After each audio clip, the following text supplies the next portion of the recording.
Lilith just made Autarchs more achievable in Rise of Kingdoms, but is this benefiting everyone, or is it just going to benefit the whales in your kingdom? Join me to learn more.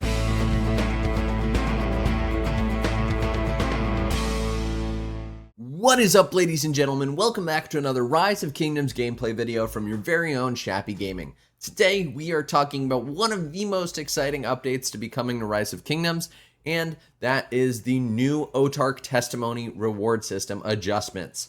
And we do have pictures from the test server which show some of these new experiences, and we'll be running through that in this video.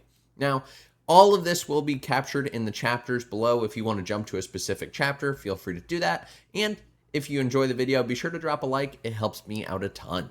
Now, let's read through some of these new system adjustments and talk through what I think about it.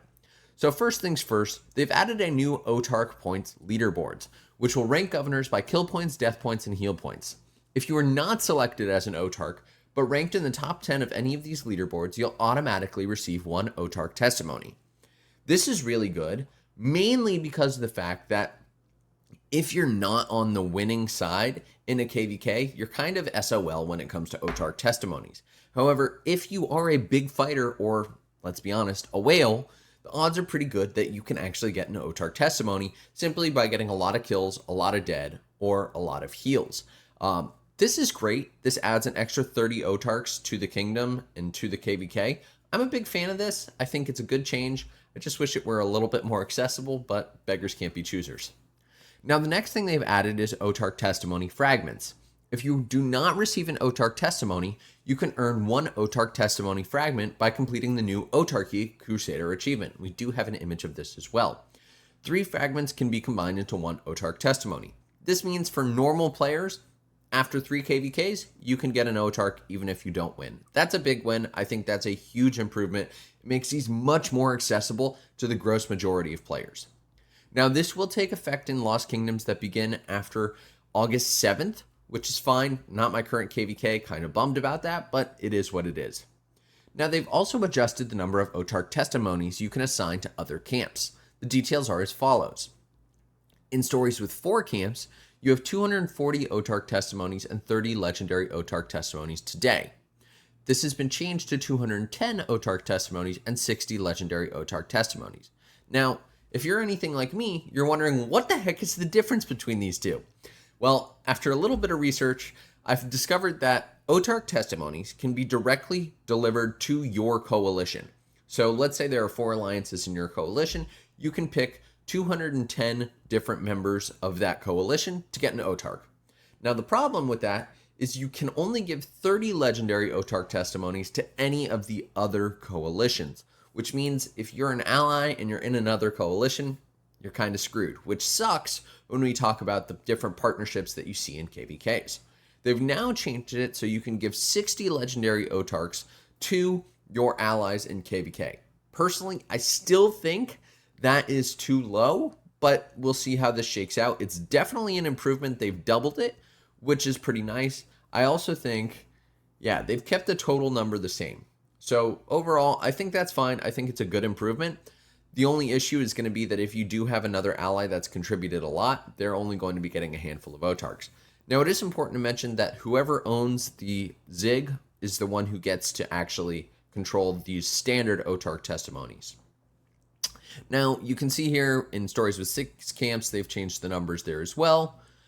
In stories with 8 camps, they've changed the stories there as well. They misspelled testimonies there, so that's interesting. And let's continue. Overall, those are the major changes that they have there in terms of how the distribution is going to work. Now, let's actually take a look here at what these different Autarchs and experiences are going to look like. So I've got a little photo for you guys. We have the Autarch point leaderboard. The Autarch point leaderboard will start tracking points after level 4 passes become semi-protected and will stop after the Zig opens. So this means any fighting that you do early game before the pass opens doesn't count. And unfortunately, it also means that after Zig opens, you can't really start boosting for kills, which is, I think, probably a good thing. Now, this gives you points based on kill points, death points, and heal points.